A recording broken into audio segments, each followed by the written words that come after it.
জনাব তারেক রহমান, আপনাকে আমাদের অনুষ্ঠানে স্বাগত জানাই। আপনি আমাদের শুভেচ্ছা এবং কৃতজ্ঞতা জানবেন। ইনশাল্লাহ দেখা হবে যুদ্ধের মাঠে, দেখা হবে সংগ্রামের মাঠে, দেখা হবে আপনাদের সাথে ভোটের ময়দানে। ঘরে বসে থাকার আর সময় নেই। সময় আছে ঘরে বসে থাকার? সময় নেই। আপনাদের সহযোগিতা ছাড়া এই যুদ্ধে কিন্তু আমরা জিততে পারবো না। আপনাদের অলসতা আমাদেরকে এই যুদ্ধে ক্ষতিগ্রস্ত করবে, কিন্তু আপনাদের কঠোর শ্রম এই যুদ্ধে আমাদেরকে জয়যুক্ত করবে। আপনারা স্বৈরাচারকে মোকাবেলা করে এসেছেন, আপনারা স্বৈরাচারের বিরুদ্ধে আন্দোলন সংগ্রাম করে এসেছেন, সেই রাতের বেলায় সাদা ডিবির গাড়িকে উপেক্ষা করে এসেছেন, আপনারা পুলিশের গুলিকে আপনারা উপেক্ষা করে এসেছেন, গুম খুনকে উপেক্ষা করে আপনারা আজ এই জায়গায় এসে বসেছেন। এখন আমরা হেরে যাওয়ার জন্য বসিনি, এখন আমরা সারাদিন কষ্ট করেছি জিতার জন্য। দয়া করে আসুন, এই যুদ্ধে আমাদেরকে জিততে হবে, এবং এই যুদ্ধে জেতার সবচেয়ে বড় সহযোগীকে বাংলাদেশের জনগণ। বাংলাদেশের জনগণকে সাথে নিয়ে এই যুদ্ধে আমাদেরকে জিততে হবে, এর কোনো বিকল্প নেই। জনগণের সমর্থন নিয়ে আমাদেরকে জিততে হবে। সবাইকে নিয়ে যদি আমরা চেষ্টা করি, ইনশাল্লাহ আমরা আমাদের প্রত্যাশিত বাংলাদেশ গড়তে সক্ষম হব। প্রিয় সহকর্মীবৃন্দ, রাজনীতি আমার চেয়ে আপনারা যে কম বুঝেন তা না। ক্ষেত্র বিশেষে আপনাদের অনেকের অভিজ্ঞতা আমার থেকে বেশি, অভিজ্ঞতা বেশি, জ্ঞান বেশি। আমাদের বেশি অভিজ্ঞতা থাকুক বা কম থাকুক, এতটুকু নিশ্চয়ই আমরা সকলে বুঝেছি যে কথাটি আমি 100 বছর আগে বলেছিলাম, যে নির্বাচন অত সহজ হবে না, ষড়যন্ত্র কিন্তু থেমে নেই। আপনারা গুলশান অফিসে অনেকেই এসেছিলেন যখন আমরা আমাদের যারা মোটামুটিভাবে প্রত্যাশিত প্রার্থী ছিলেন এরকম আমরা যাদেরকে ডেকেছিলাম, সেখানে আমি একটা কথা বলেছিলাম, ষড়যন্ত্র কিন্তু থেমে নেই। গত কয়েকদিনের ঘটনা, গতকালকের ঘটনা, চট্টগ্রামে আমাদের প্রার্থীর উপরে গুলিবর্ষণের ঘটনা, এই সব কিছু নিয়ে কিন্তু প্রমাণিত হচ্ছে যে যা আমি বলছিলাম তা কিন্তু সত্য হচ্ছে আস্তে আস্তে। কাজে আমরা যদি নিজেদের মধ্যে মতপার্থক্য কমিয়ে নিয়ে না আসি, আমরা যদি নিজেরা ঐক্যবদ্ধ না হই, সহকর্মীবৃন্দ, এই দেশ ধ্বংস হয়ে যাবে। কেন ধ্বংস হয়ে যাবে বলছি? প্রতিবার আপনারা খেয়াল করে দেখেন, আপনি বিএনপি বলেন না, facts and figure and history যা বলে, প্রত্যেকবার এই দেশ ধ্বংসের দ্বার প্রান্তে গিয়েছে। প্রত্যেকবার আপনারা, কখনো শহীদ জিয়ার নেতৃত্বে, কখনো দেশনেত্রী খালেদা জিয়ার নেতৃত্বে, বিএনপি আস্তে আস্তে সেই খাদের কিনারা থেকে দেশকে আবার বের করে নিয়ে এসেছে। সহকর্মীবৃন্দ, কেউ মানুক না মানুক, কারো ভালো লাগুক না লাগুক, কিচ্ছু যায় আসে না।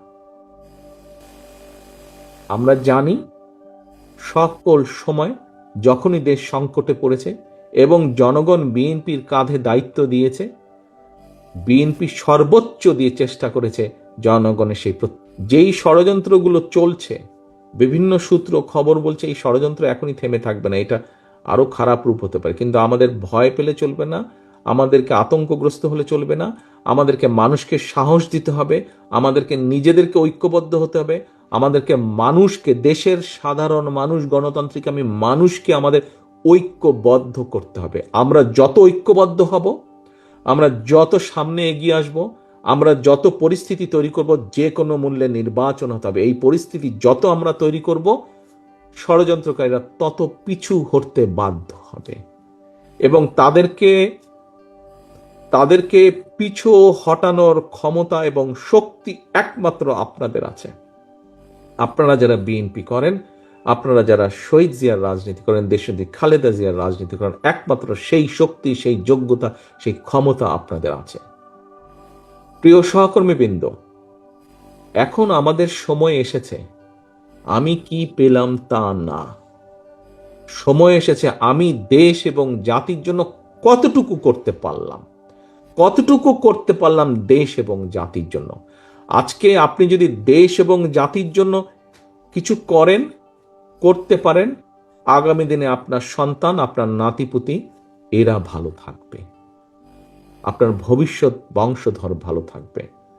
প্রিয় সহকর্মীরা, আজ সময় এসেছে নিজে কি পেলাম সেটা ভুলে যাবার, কি দিতে পারলাম, কি দিচ্ছি, কি দিব দেশ এবং জাতিকে। যদি দিতে পারি তাহলেই ইনশাল্লাহ আমরা কিছু পাবো, সম্মান পাবো, মর্যাদা পাবো, শান্তি পাবো। আসুন আমাদের আজকের লক্ষ্য হোক আমাদের এই পরিকল্পনাগুলোর বাস্তবায়ন কাজ শুরু করা। আমাদের আজকের লক্ষ্য হোক দেশে শান্তি, শৃঙ্খলা এবং আইনের শাসনকে প্রতিষ্ঠিত করা। প্রিয় সহকর্মীবৃন্দ, রাজনৈতিক সহকর্মী হিসাবে আপনাদের কাছে আমি এটাই প্রত্যাশা করি যে আমাদের পরিকল্পনা যা আপনারা সারাদিন মিলে, নান্নু একটু আমার সাথে কথাটা শোনেন, ঝালকাঠির নান্নু 2 মিনিট পরে নিজে কথা বলেন, আমি শেষ করে দেবো এখনই। আজকে আমাদের পরিকল্পনা হওয়া উচিত, আমাদের সকলের প্রতিজ্ঞা হওয়া উচিত যে কাগজগুলো আপনাদের কাছে আমরা তুলে দিলাম, প্রথমেই আপনারা হাত তুলে বলেছেন, স্বীকার করেছেন। আমি ধরে নিতে চাই, বিশ্বাস করতে চাই, শুধু হাত তোলার জন্য আপনারা হাত তোলেনি, আপনারা বিশ্বাস করেন বলেই আপনাদের বিশ্বাস থেকে আপনারা হাত তুলেছেন যে এই কাজগুলো যদি আমরা শুরু করতে পারি আমরা ধীরে ধীরে দেশের এবং দেশের মানুষের ভাগ্যের পরিবর্তন করতে পারবো। তাহলে এইগুলোর নিয়ে যেতে হবে জনগণের কাছে, এই কাজগুলোর সাথে, এই পরিকল্পনার সাথে জনগণকে সম্পৃক্ত করতে হবে, জনগণ যাতে বুঝতে পারে ইয়েস বিএনপিরই পরিকল্পনা আছে। সহকর্মীবৃন্দ, আপনারা তো প্রত্যেকে পলিটিশিয়ান, প্রত্যেকে আপনারা রাজনীতিবিদ এই ঘরে উপস্থিত। আপনাদেরকে আমি 5 সেকেন্ড থেকে 10 সেকেন্ড সময় দিলাম। আপনারা একটু চিন্তা করে বলেন তো, এই মুহূর্তে বিএনপি ছাড়া মাঠে যত রাজনৈতিক দল আছে আর কে দেশ পরিচালনার বা দেশ গঠনের পরিকল্পনা দিয়েছে? আর কোন দল দিয়েছে?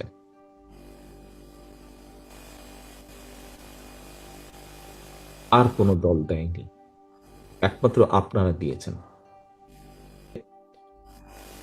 অস্থিরতা চারিদিকে, মানুষ অস্থির হয়ে গেছে।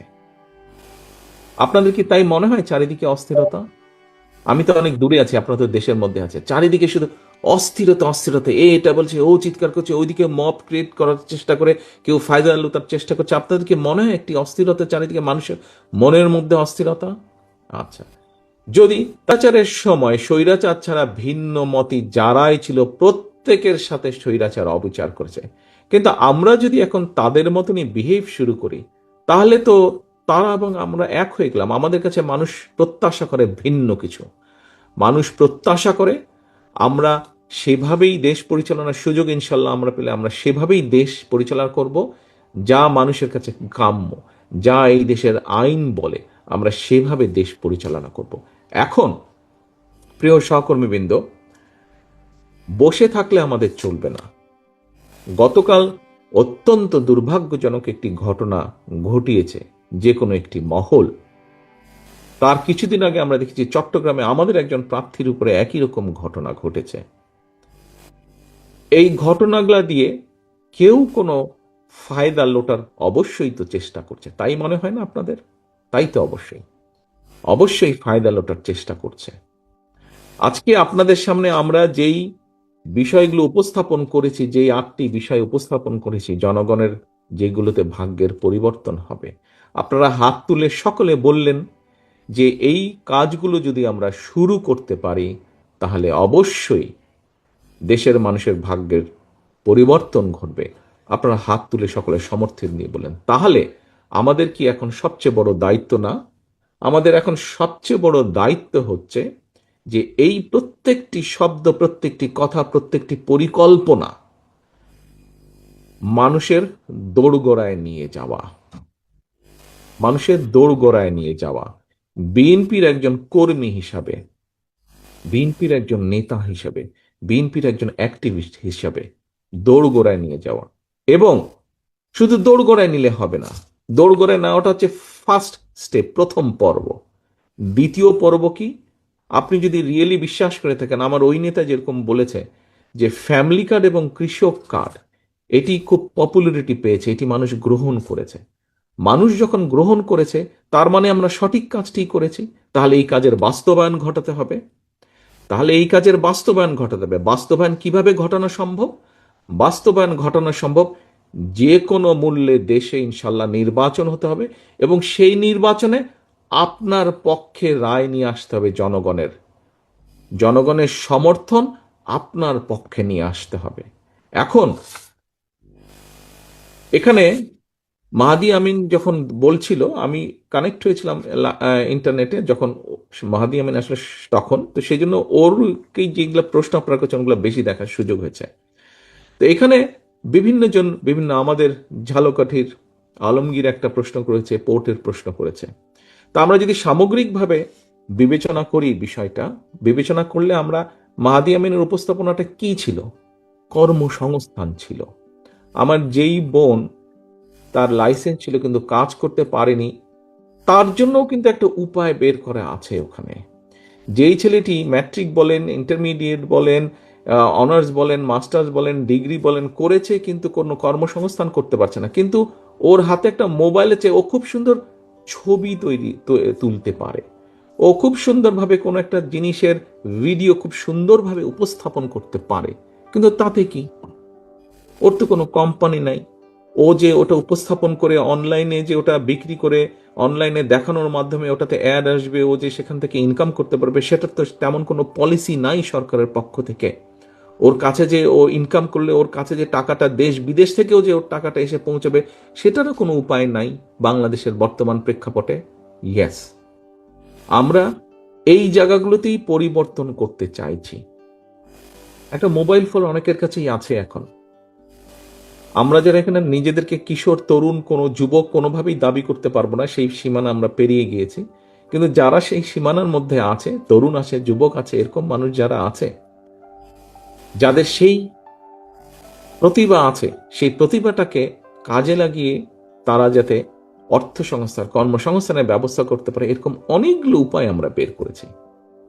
আমি গতকালকে বলেছি, আজকে আবার আপনাদের সামনে, গতকাল যেহেতু আপনারা ছিলেন না, আপনাদের সামনে আজকে আবার তুলে ধরি আমি কয়েকটি ঘটনা। এখানে যদিও এর মধ্যে আলোচনা হয়েছে, আমি যেই বিষয়গুলো বলবো কম বেশি আলোচনা হয়েছে। বাংলাদেশের একটা বড় সমস্যা, এবং আপনারা আজকে যারা এখানে এসেছেন অধিকাংশই কিন্তু আপনারা জেলা বা উপজেলা পর্যায়ে থেকে আপনারা এখানে এসেছেন। আজকে আমাদের নেতৃবৃন্দ আজকে যারা এসেছেন, শহর এলাকার মানুষ, নেতা বা প্রতিনিধি কম আছেন, তাই নয় কি? অধিকাংশ তো জেলা উপজেলা পর্যায়ে। দেখেন, জেলা উপজেলা পর্যায়ে সাধারণত যারা যুবক বয়সী হয়, এই বয়সের তরুণ বলেন, এখন মেয়েদের মধ্যেও আগ্রহ আছে কি, সেটা বিদেশে কর্মসংস্থান নিয়ে যাবে। একটা নেশা থাকে বিদেশে যাবার, বিদেশে যাবো, চাকরি বাকরি করবো, হয় না? তাই তো, আমি তাই জানি, কম বেশি আমার সেরকমই ধারণা আছে। আপনার কি মনে করেন সঠিক বলেছি আমি? কি ভাই, কম বেশি মানে গ্রাম পর্যায়ে, উপজেলা পর্যায়ে বহু ইয়াং ছেলেপেলের মধ্যে এরকম একটা ধারণা আছে বিদেশে যাব। আর যাব বললেই তো আর হয় না। গতকালকে আমি দুটো দেশের উদাহরণ দিয়েছিলাম। এক দিয়েছিলাম জাপানের উদাহরণ, দুই দিয়েছিলাম ইউরোপের একটি দেশ ইটালির উদাহরণ। আরো আছে, এই দুটো উদাহরণ দিয়েছি আমি। যেমন ধরেন জাপানে, জাপানে পপুলেশন আমাদের যেরকম পপুলেশনের মধ্যে ইয়াং পপুলেশনের সংখ্যা বেশি, জাপানে কিন্তু ওটা রিভার্স, অপোজিট। ওখানে যারা বয়স্ক মানুষ তাদের সংখ্যা বেশি, ইয়াং পপুলেশনের সংখ্যা কম রেশিওতে, পপুলেশন রেশিওতে। তাদের এখন মানুষ প্রয়োজন। জাপান একটা কনজারভেটিভ সোসাইটি। তাদের সব মানুষ যে খুব ইংরেজি বলে বা বলতে পারে তা নয়, তারা তাদের ভাষায়, কারণ জাপান এতটাই উন্নত দেশ, তাদের খুব যে প্রয়োজন সবার অন্য ভাষা শেখার তা না। তার ভাতের অভাব নাই, কর্মসংস্থানের অভাব নাই, কাজে তার দরকার নাই অত, তার দেশের মধ্যেই সেই ব্যবস্থা তারা করেছে। কিন্তু এখন পপুলেশনের ডায়নামিকটা এরকম হওয়ার কারণে তাদের কৃষি ক্ষেত্রে কাজের মানুষের সমস্যা দেখা দিয়েছে, এবং তাদের যে এই যে সিনিয়র সিটিজেন যারা আছে, বয়স্ক যারা মানুষ, তাদেরকে টেক কেয়ার করার জন্য মানুষের অভাব দিয়েছে। তাদের প্রচুর মানুষ দরকার, হেলথ কেয়ারের দরকার, এবং এগ্রিকালচারে মানুষ তাদের দরকার। ইন্দোনেশিয়া থেকে, নেপাল থেকে প্রচুর মানুষ যাচ্ছে, বাট আমরা বাংলাদেশ থেকে খুব মানুষ পাঠাতে পারছি না। কিছু মানুষ যাচ্ছে, স্টুডেন্ট হিসেবে যাচ্ছে, কিছু সুবিধা স্টুডেন্ট হিসেবে গিয়ে কোর্স টোর্স করে ওখানে থেকে তারা কিছু কষ্ট করে ব্যবস্থা করছে। কিন্তু রাষ্ট্র বা সরকার যদি একটা উদ্যোগ নেয় যে ঠিক আছে, আগামী 1 বছরে জাপানে আমরা 5 লক্ষ মানুষ পাঠাবো, কিন্তু এই প্রত্যেকটা মানুষকে আমরা শিখিয়ে নিব যে কি চাহিদা আছে জাপানে, কৃষিতে চাহিদা আছে এবং হেলথ কেয়ারে চাহিদা আছে। কৃষিতে সাধারণত পুরুষরাই যাবে, হেলথ কেয়ারে সাধারণত নারীরাই যাবে। তাহলে তাদের কালচার, তাদের ভাষা আমাদের এই মানুষগুলোকে শিখাতে হবে যারা সেখানে যাবে, এবং যে কাজের জন্য যাবে সেটার বেসিক ট্রেনিং আমাদের দিতে হবে। ঠিক একইভাবে ইউরোপের অনেক দেশ আছে, যেমন ইটালিতে আছে। ইটালিতে একই অবস্থা। মিডল ইস্টে বাংলাদেশ থেকে বছরে 8 থেকে 10 লক্ষ মানুষ যায়, তার মধ্যে 7 থেকে 8 লক্ষ মানুষ আনস্কিল লেবার যাচ্ছে। এখন গিয়ে ওখানে ক্লিনারের কাজ করছে। স্বাভাবিকভাবে ক্লিনারের কাজ যে করছে, কাজটা আমরা ছোট করে দেখছি না, কিন্তু যে কোনো কারণেই হোক তার বেতন কম হচ্ছে। কিন্তু যখন আপনি এগ্রিকালচারে নিয়ে যাবেন, যখন আপনি হেলথ কেয়ারের নিয়ে যাবেন, স্বাভাবিকভাবেই তার বেতন অনেক বেশি হবে। এবং বিশেষ করে যখন আপনি ভাষা শিক্ষা দিবেন এবং একই সাথে ওই বিষয়ের ট্রেনিংটা তাকে দিবেন। প্রিয় সহকর্মীবৃন্দ, নিশ্চয়ই আপনারা এখানে শিক্ষা নিয়ে যে আপনাদের সামনে উপস্থাপন করেছে আমাদের আজকের আলোচনার বিষয়গুলি, সেখানে নিশ্চয়ই জানিয়েছে যে আমরা প্রাইমারি সেকেন্ডারি লেভেলে আমরা ইংরেজির পাশাপাশি কয়েকটি ভাষা আছে।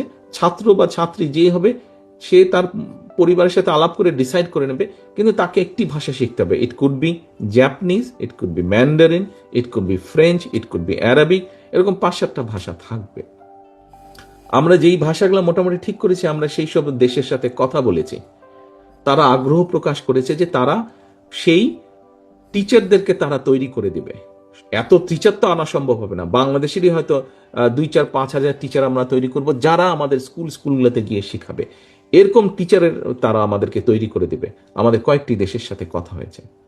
আমরা এর মধ্যে বের করেছি যে আগামী 10 বছর, বের করছি ডাটা দিয়ে, আগামী 10 বছর আমরা মিডল ইস্টেও যদি লোক যায়, কি ধরনের লোক প্রয়োজন হতে পারে। আমরা আর আনস্কিল লেভেল পাঠাতে চাই না, আনস্কিল শ্রমিক আমরা পাঠাতে চাই না।